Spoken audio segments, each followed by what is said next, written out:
یہ آکاشوانی لکھنؤ ہے۔ علاقائی خبریں دیبا ہاشمی سے۔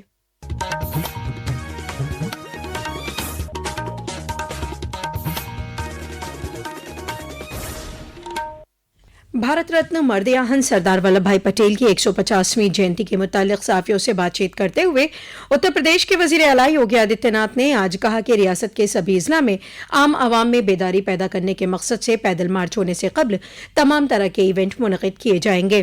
اس کے علاوہ نوجوانوں کے لیے نشے سے پاک ہندوستان ہونے کے پروگرام اور اس کے علاوہ ووکل فار لوکل کے لیے سبھی 75 اضلاع میں سودیشی میلے کا انعقاد کیا جا رہا ہے، جس سے سودیشی کے تئیں عوام میں بیداری پیدا ہوگی۔ انہوں نے کہا کہ ہر لوک سبھا حلقے میں 8 سے 10 کلومیٹر کا پیدل مارچ اس دوران نکالا جائے گا۔ وزیر اعلیٰ یوگی آدتیہ ناتھ کل ضلع غازی پور واقع شری ہتھیار رام مٹھ احاطے میں منعقد قومی یکجہتی اور سماجی ہم آہنگی موضوع پر پربدھ جن سنواد سنگم پروگرام میں شامل ہوئے۔ اس موقع پر جلسے کو خطاب کرتے ہوئے وزیر اعلیٰ نے کہا کہ روحانی شعور اور ترقی کے میل سے ہی ہندوستان وشو گرو بن سکتا ہے۔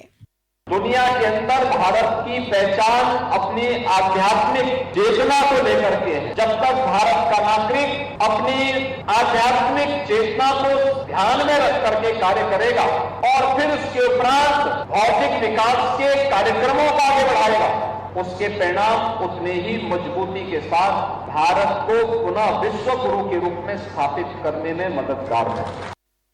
اتر پردیش کے وزیر اعلیٰ یوگی آدتیہ ناتھ نے رائے بریلی میں چوری کی جھوٹی افواہ کی وجہ سے بھیڑ کے ذریعے پیٹ کر مارے گئے دلت ہری اوم والمیکی کے کنبے کو انصاف، تحفظ اور بااختیار بنانے کی یقین دہانی کرائی ہے۔ کل شام لکھنؤ میں وزیر اعلیٰ سے ملاقات کے بعد مرنے والے کی اہلیہ سنگیتا والمیکی نے کہا کہ وہ حکومت اور پولیس کی کارروائی سے پوری طرح مطمئن ہیں اور انہیں یقین ہے کہ انہیں انصاف ملے گا۔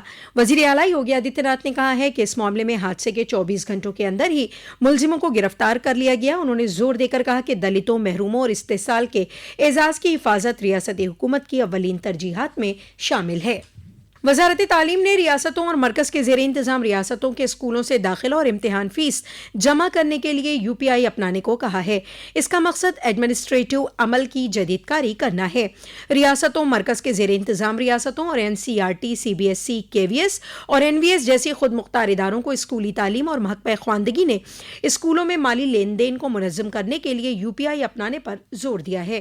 یہ قدم قانونی پالیسی اور اداروں کے اصلاح کے توسط سے جیون اور اسکولی شکشا میں آسانی کو فروغ دینے کی مناسب کوششوں کا حصہ ہے۔ Uttar Pradesh public service commission کے ذریعے ہونے والے PCS، ACF اور RFO پری امتحان 2025 کے لیے آج سخت حفاظتی بندوبست کیے گئے ہیں۔ یہ امتحان ریاست کے 75 اضلاع میں 2 میٹنگوں میں منعقد کیا جا رہا ہے۔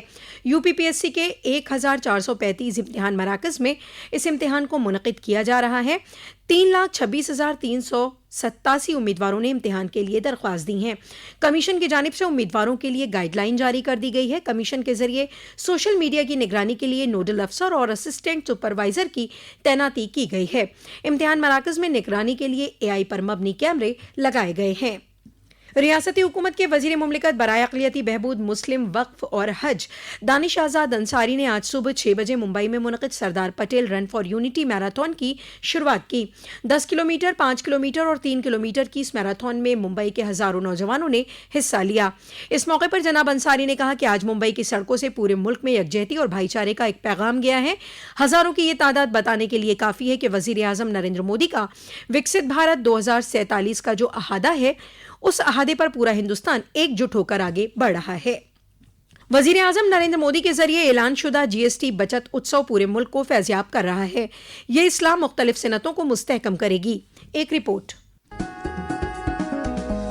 نئی پیڑھی کے GST سدھاروں سے شرمکوں، کاریگروں اور کسانوں کو بڑی راحت ملی ہے۔ چائے اور انسٹنٹ ٹی پیک پر کر کی در گھٹا کر 5% کرنے سے کسانوں پر لاگت کا بوجھ کافی کم ہوا ہے اور چائے نریات کو بڑھاوا ملا ہے۔ اسی پرکار مونگا سلک، گاموسا، بیہو ڈھول اور اسم کی جاپی جیسے سمردھ ہتھ کرگھا اور ہست شلپ وستوؤں پر کر کی در 12% سے گھٹا کر 5% کر دیا گیا ہے۔ اس کے علاوہ جوہا چاول، بوکا ساؤل، کاجی نیمو اور تیج پور لیچی جیسے کرشی اتپادوں پر اب 5% GST لگے گا، جس سے استھانی اتپادکوں کے انتر میں سدھار ہوگا اور وہ اپبھوکتاؤں کے لیے ادھک کفایتی بنیں گے۔ دشٹی کے ساتھ آدتیہ پرتاپ سنگھ، آکاش وانی سماچار، دلی۔